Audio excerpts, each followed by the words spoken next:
Жалпы енді ата-анаңыз қандай тәрбие берді, соның ішіндегі сізге ерекше әсер еткенін айта салыңызшы.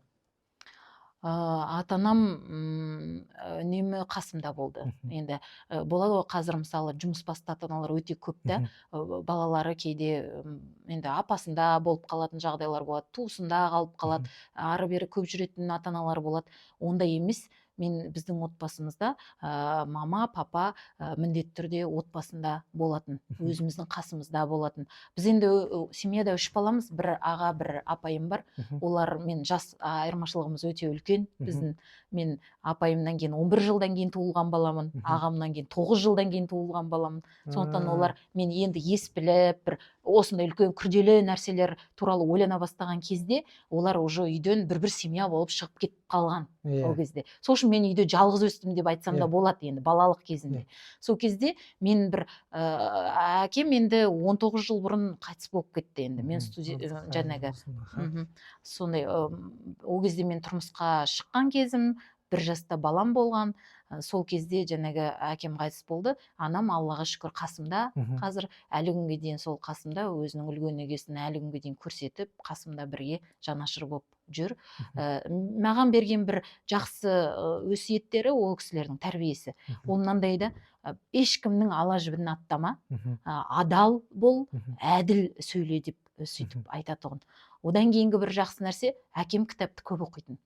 Менің көз алдымда всегда очкиін тағып алып, кітап оқып отырған бейнесі, осы бейне менің көз алдымда мәңгілікке қалыптасып қалған. Енді жалпы енді қазір анаңыз көреді, көрмеді емес, анаңызға обязательно айтасыз. Жақсы, былай айтыңыз, анаңызға жақсы көретініңізді, енді анаңызды, әкеңізді жақсы көресіз, бірақ анаңызға бір ерекше бір қолдау білдіріп, қазір бір күшті керемет сөз айтасыз, осы кезде ана туралы болсын. Енді анасын бар, бірақ қадірлемейтін адамдар көп қой, шыны керек қазіргі заманда. Сол үшін барды бағалай білетіндей бір күшті керемет сөз анаңызға бір сәлемдеме жолдап қойсаңыз. Жылап қалмайсыз ба? Сіз жылайтын сияқтысыз. Көзіңізде жаймен жас шығып баратыр. Су ішіп алыңыз, егер су ішемін десеңіз, су ішіп бір сергіп қалыңыз. Енді көзіңізге қарасам, өзі ата-ана туралы бастап едім, кішкене өзі жас келе бастады. Судан ішіп, кішкене енді. Жалпы енді ата-ана деген керемет қой. Мамасы, папасы бар адамдар ең бақытты адамдар. Мамасы бар, папасы бар адамдар дейді да, мысалға енді. Мамасы, папасы жоқ балалар көрсе, мысалы біздің мама папамыз бар ма, сол жетім балалар мамасы, папасы бар адамдардың басынан тәж көреді дейді да, жалпы. Тәжді белестетеді, жалпы. Сол үшін енді ата-анамызды қадірлейік, құрметтейік, бар кезінде бағалайық, жақсы көрсек, жақсы көретінімізді айтайық қазіргі уақытта. Енді бір сәлемдеме жолдап кішкене өзіңіздің анаңызды жақсы көретін. Жыласаңыз, жылабаңыз, бұл еркін формат. Анаңызды жақсы көретініңіз білет. Енді бұл шынайылық болғаннан кейін жылап та аламыз, қазір бұл жерде күліп те аламыз. Өзі басталып жатыр деп ойлаймын. Мамаңызға күшті сәлемдеме жолдаңыз, астына күшті фоновый музыка қойып қоямын. Енді негізі аналық сезімді, аналық махаббатты тек қана балалы болғанда ғана білесің деп айтып жатады ғой. Сол үшін мен ойлаймын, мына нағыз ананың қадірін, қасиетін осы баламыз болғаннан кейін ғана қатты сезіндік. Шыны керек. Енді қазіргі уақытта қос анам бар. Ол өзімнің туған анам болса, екіншісі жаңағы жолдасымның анасы. Ол кісіге де мен 21 жасымда келін болып түскеннен кейін, ол кісі осы уақытқа дейін менің жаңағы ыстығыма күйіп, суығыма тоңып отырған адам. Сондықтан екі бірдей қос анашым бар. Енді бұл кісілер менің барлық қабылдайтын шешіміме, барлық бастамаларымның бәріне қолдау көрсетіп отыр осы күнге шейін. Бір болмаған, мынау дұрыс емес, мен мына өстіп жатқаныңа қарсымын, не болмаса мынау жаңағы дұрыс емес нәрсеге бара жатырсың деген секілді бір болмаған. Енді бір қателесіп бара жатқан жерлерім бар болатын болса, үнемі жай ғана түзеп, айтып, ақылдарын айтып, кеңестерін айтып, сөйтіп келе жатыр осы күнге шейін. Енді шынында да анасы бар адамдар ешқашан қартаймайды дейді ғой. Жүрегім әлі бала. Сол үшін осы балалық сезімді осы күнге дейін маған сездіріп келе жатқаныңыз үшін қос анашым, сіздерге көп-көп рахмет айтам. Жәнегі осы өмірдің тек қана жақсы жақтарын бойыма сіңіріп келе жатқандарыңыз үшін, жәнегі осындай бір жақсы қасиеттерге ие болып отырсам бүгінгі күні, оның бәрі осы аналарымызға байланысты деп ойлаймын. Сондықтан мен сіздерді жақсы көрем, сіздердің қасымда ұзағырақ болуларыңызды қалаймын. Жәнегі сіздер қасымда болсаңыздар, мен өзімді бақытты сезінемін. Кез келген жетістікке оңай жетеміз дейсіз ғой, иә? Иә, керемет, бір босап қалдыңыз ба? Иә, жалпы енді дұрыс, ата-ана туралы айтып жатыр ғой. Енді сізде ата-анасы, сіздің де қазір балаңыз бар, келіп кетіп жүр. Жақсы тәрбие бергенсіз балаңызға да. Мен өзім айтайын, иә. Араласқан кезде де жақсы, кәдімгідей андай жат қабылдаған жоқ. Қалай сіз жақсысыз, өзінің несін білет, дистанциясын білет. Балаңыз жақсы. Енді жалпы енді қазір оқушыларға, қазір ата-анасы бар оқушылар бар ғой, енді барлығының ата-анасы бар. Жалпы енді соларға не айтасыз ата-ананы құрметтеу жайлы? Енді оқушылар көп көреді деп ойлаймын осы подкастты. Қызығырақ болатын секілді деп ойлаймын бір жағынан. Енді негізі құрметті оқушыларға айтарым, мына ата-ананың қадірін білген жөн. Өйткені ол ата-анадан бір күні бір ұядан ұшып шығатын құс секілді, олар да ыстық ұядан ұшып үлкен өмірге аттанады. Қашан болса да ол күн бәрібір болады. Өйткені өмір бойы кез келген бала ата-анасын қанжығасына байлап жүрмейді. Әйтеуір бір кезде бір ата-анамыздан бөлек өмір сүруге мәжбүр боламыз. Мүмкін ол студент кездік пе екен, мүмкін ол басқа жағдай ма екен. Енді ата-анамыз бір қасымызда болмай қалатын жағдайлар ол бәрібір болады өмірде. Хақ болатын. Иә, болатыны анық қой енді. Сол кезде өздерін қалай ұстауды білмей қалмау үшін балалар қазіргі уақытта өздерін сол өмірге дайындық үстінде болу керек деп ойлаймын. Ол ата-ана, мысалы үшін ол ата-ананың міндеті күнделікті киімін дұрыс киіндіріп, тамағын істеп беріп, жағдайын жасау болатын болса, екінші бір мәселе, ертең ата-анасы болмай қалған кезде бұл бала қалай өмір сүреді? Мен қасында болмасам, мысалы Алиханның қасында мен болмасам, бұл бала ары қарай өзін алып кете ала ма деген сұрақты ата-ана өз-өзіне қою керек шығар деп ойлаймын. Енді қазір сіз айтып отырсыз ғой, сіз ата-анасыз ғой, енді қазір көріп отырған оқушылар бар. Көріп отырған оқушылары бүткіл барлық ата-ана еш уақытта өзінің баласына жаман болсын деп айтпайды. Сондықтан ата-анамыз қадірлейік, құрметтейік, бар кезінде бағалайық. Бар кезінде мен ойлаймын, көбірек мен мама сізді жақсы көремін, папа мен сізді жақсы көремін деп көбірек айту керек. Сіз айтып отырсыз, жаңағыдай ситуацияға, жаңағыдай кезеңге түсіп қалмау үшін сол мақсатта қазір мамасы бар, папасы бар адамдар күнделікті жаңағыдай ара қатынаспен, күнделікті қарым қатынаспен болып тұру керек деп тиіс деп ойлаймын менің ойымша. Жалпы енді ата-ана жайлы, жалпы бала кезіңізге бір сәтке осы уақытты қайтарса, мен осыны түзер едім, немесе осы кезде өзіме бір нәрсе айтар едім деп, жалпы не айтар едіңіз, немесе нені түзер едіңіз бала кезіңізге бір сәтке қайтарса? Иә, және айтып жатырмын ғой, негізі бала болғанда мен бір қиындау бала болдым ба деп ойлаймын. Мен ата-анама сол кезде қиын болған шығар деп ойлаймын мен қазіргі кезде. Сол үшін мен бір сәтке егерде мені сол балалық кезіме қайтаратын болса, онда мен былай деп айтар едім: қарапайым бол деп өзіме.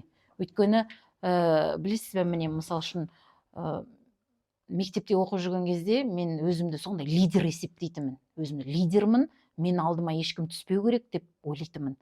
Тіпті бақылау жазып отырған күннің өзінде ең бірінші мен тапсыруым керек, одан кейін басқалар деген секілді бір менменшілдік болды, бір өзімшілдік болды менде.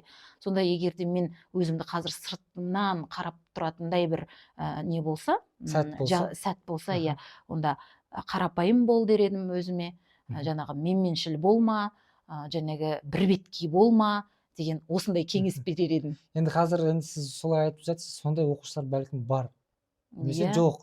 Енді 100-дің ішінде біреу болады ғой.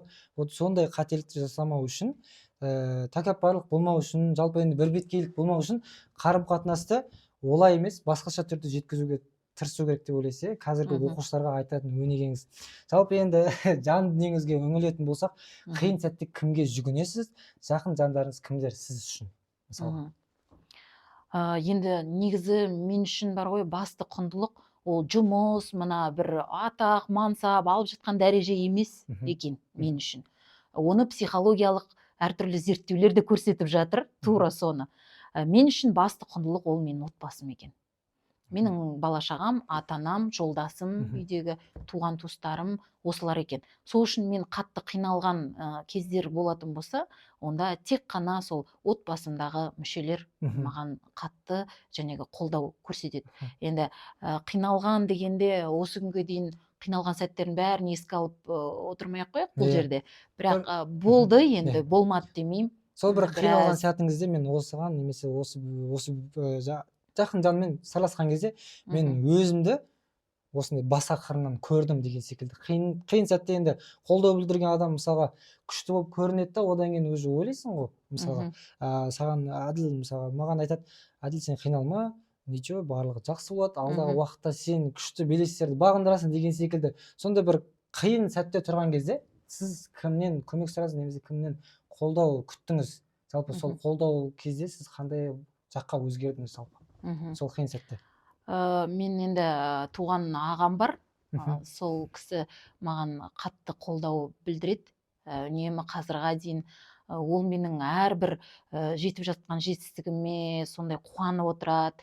Не болмаса жәнегі бір тіпті мен не киіп жүрмін, мен көңіл күйім қандай, мен статусыма не салып жатырмын WhatsAppта мысалы, ол сол осы кісіге бәрібір емес.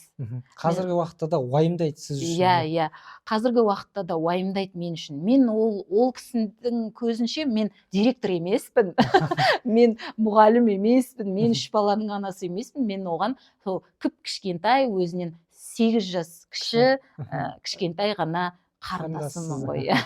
Сол үшін енді осы кісіні атап өткім келеді. Содан кейін енді анамыз туралы мен айтып кеттім енді.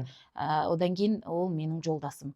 Өйткені енді мына жұмысқа келгеннен кейін енді бір күн бар болып өмір сүрдік, бір күнде жоқ болды, кейде жетті, кейде жетпеді. Мысалы, сондай өмір кешіп келе жатырмыз ғой енді. Сондай бір көңіл күйім түсіп, бір жұмыс бойынша да бір қиналыстар болған кезінде осы кісі маған қатты қолдау көрсетті. Сенің шамаң келеді, сен үйтпе, сен осылай жасаған кезде сен осының бәрін біліп келдің ғой, сен осының бәріне дайын болу керек болғансың, өз ішіңнен күш тап осымен күресуге немесе осыны бір түзетуге деп сондай кеңестер беріп отырады. Жақсы қолдау білдірді дейсіз ғой. Сондықтан енді қолдау осы. Ал енді дәл қазіргі күні мен қолдауды қызымнан көбінесе көрем. Дәл қазіргі кезде. Енді бұл қиналған кезде емес, жалпы былай. Жалпы күнделікті өмірде. Сырыңызды енді көбіне қызыңызға айтасыз. Қазір енді солай болып қалды. Өйткені қызым енді ересек уже бой жеткен бала, 3-ші курста оқиды университетте, жәнегі педагогика, психология мамандығына көңіліңіз толады. Енді көңілім толады дегенде толатын жері де бар, енді кішкене бір әттеген-ай деген жері де жоқ емес. Бірақ өзіне ұнайды. Мен маған ұнайтын жері, маған да оған да ұнайтын бірақ жер бар да. Ол мына мамандықты алу барысында қазір енді жәнегі академиялық білім алып жатыр ғой, жәнегі енді мамандығына байланысты. Сол жерде адамды түсінуге көп үйретіп жатыр. Енді психологтар сондай ғой, білесіз ғой. Қиналып тұрса, бірден мотивация беріп жібереді да, анандай. Бір нәрсені енді басқа бір адам кішкене бір күйзеліске түсіп бара жатса, сразу бірден көре қояды деген сияқты. Сондай сразу бір кеңесі дайын тұрады, бір айтары бар. Сондай болып енді Аллаға шүкір, осылай осы бағытта келе жатыр. Сол мамандықпен жақсы жұмыс істеп жатқаны көрініп тұр сізге. Жалпы айтқан кезде сіз жаңа қиналған момент деп айтып отырсыз, енді сырласатын момент болған кезде, сол кездерде сол ситуацияны шешіп береді. Бірден толыққанды 100% шешіп береді. Олай дұрыс емес ау, былай істегенде деген сияқты. И оның кейін бір несі, қасиеті тура былай істеу керек деп айтпайды. Екі ойлы қып тастайды да жауапты. Сосын ойланып бүйтіп отырасың, шын айтқанда. Сол жаңа сіз басында айта кеттіңіз ғой. Маған сіз қызыңыздан сұраған жоқсыз ба? Случайно екі ойлы қылып тастады деп тұрсыз ғой. Қазірдің өзінде екі ойлы қылып тастайды деп тұрсыз. Енді сол басында қызыңыздан сұраған жоқсыз ба? Менде осындай жауап алайын деп жатыр. Енді менде екі ойлы болды деп айтып отырсыз ғой. Бір жағы былай күдік, бір жағы күшті болады деген секілді. Мен енді содан сұрақ туындап жатыр да жалпы. Айттым, айттыңыз ба? Иә, айттым. Оны айттым. Жаңағы осындай подкаст деген нәрсеге түсірейін деп жатырмыз. Осындай ұсыныс болып тұр. Жас бала енді келіп тұр. Ертең қандай болады екен? Нәтижесі соған да біраз алаңдап тұрмын деп, жаңа жиналып үйден шығып бара жатқан күннің өзінде сөйлесіп шығып жатырмын. Сонда айтады, ештемеден уайымдама, ештеме, шынайы бол. Ол адамның сұлулығы болсын, ол жасандылық деген нәрсе бәрі ол көрініп тұрады. Просто жаңағы шынайы болып, барлық өзіңнің ішіндегі нәрсені, айтқың келген нәрсені көрсететін емін еркін алаң. Ештемеге нетпе, уайымдамаңыз, барыңыз. Керісінше бұндай нәрсе балаларға да ертең пайдасы болады. Вообще жалпы қазір сондайға қарай өтіп барады ғой қоғам деген секілді. Біреудің айтқанымен жүру емес қазір. Өз жаңағы ұстанымы болу керек адамның, өзінің бір жолы болу керек таңдаған. Ал ол жолды таңдау үшін біреу оған үлгі болу керек. Сол үлгіні басқа жақтан іздеп табады деп. Көбінесе ол әлеуметтік желілер, көбінесе ол YouTube каналдар. Қазір енді оқуға көп адам енді уақыты да болмайтын шығар, белгілі бір себеп бар шығар, енді кітап көп оқылмай жатыр ғой. Соған байланысты осыған барғаныңыз дұрыс. Ал деп ең бірінші сізден басталынып жатқандығы, ол да бір дұрыс қадам деп осылай бір қолдау көрсетті енді маған. Енді сіздің бір айтатын жаңағы бір сөзіңізде шығып отыр ғой, енді қазіргі балалар кітап оқыды десеңіз, енді бірі оқиды, бірі оқымайды. Көбіне әлеуметтік желі, немесе телефон қарайды, немесе TikTok қарайды, Instagram қарайды. Енді біз қазіргі жағдайда балаларға, оқушыларға дәл осы моментте күшті нәрсе жеткізу үшін ғой, бұл мақсат негізінде. Ата-аналар да көріп кішкене риза болуы мүмкін. О, міне мұғалімдер балалармен сыныпта былай қарым-қатынас жасамаса да, міне осындай күшті бағдарламамен түсіріп жеткізіп жатыр екен деп ата-аналардың да көңілі толуы мүмкін. Бәлкім күшті болып жатса жоғары жақта, бәлкім енді қолдау білдіретін жандар да көбеюі мүмкін деген ғой. Жалпы енді балаларға әлеуметтік желімен жеткізген оңайырақ деп отырсыз ғой қазіргі жағдайда. Иә? Телефон қарайды, не қарайды. Енді жалпы енді ол сұрағыңызға да әлеуметтік желі болсын, сіздің қызыңыздың өзіңізге берген жаңағыдай мықты жаңа жігерлеріне де мен үлкен рахмет айтамын, басым деймін. Қызыңыз жақсы оқу алып жатыр екен, енді жақсы білім алып жатқаны көрініп тұр. Енді сіз енді айтып жатсыз, қызымнан сұраймын. Енді сізді соңғы кезде, соңғы уақытта не күлдірді? Қызық сұрақ сізге. Барлығымыз бір күліп алайық. Жалпы енді сізге қатты күшті қылып өткен, жалпы не күлдірді сізді соңғы уақытта? Қатты күліп есімде қалғаны енді маған нәгі жастардың тілімен айтқанда өткен прикол. Ол Димаштың статусы болды соңғы. Кеше ма, осы бір екі күн бұрын салды ғой. Ана ауылдарды аралап концерттік бағдарлама қойып жүр ғой, жастар ауылдың өнерпаздары. Сол кезде салып қойыпты, енді қай ауыл екенін айтпай-ақ қояйын.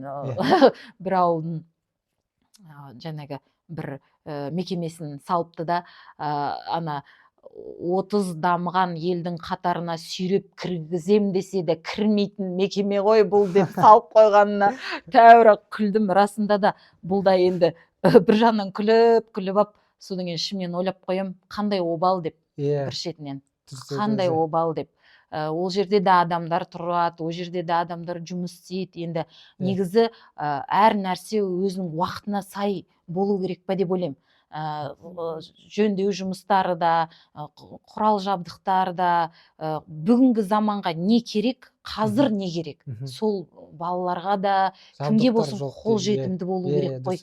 Енді баланың дамуына кішкене қиындау болады деп тұрсыз ғой. Андай мектепте енді болашақта басқа қалаға оқуға түседі, сол кезде кішкене өзін дұрыс емес ұстап қалады деп тұрсыз ғой. Иә, өте орынды. Бірақ енді Дінмұхаммедтің шынында барлығымыз көрдік статусын.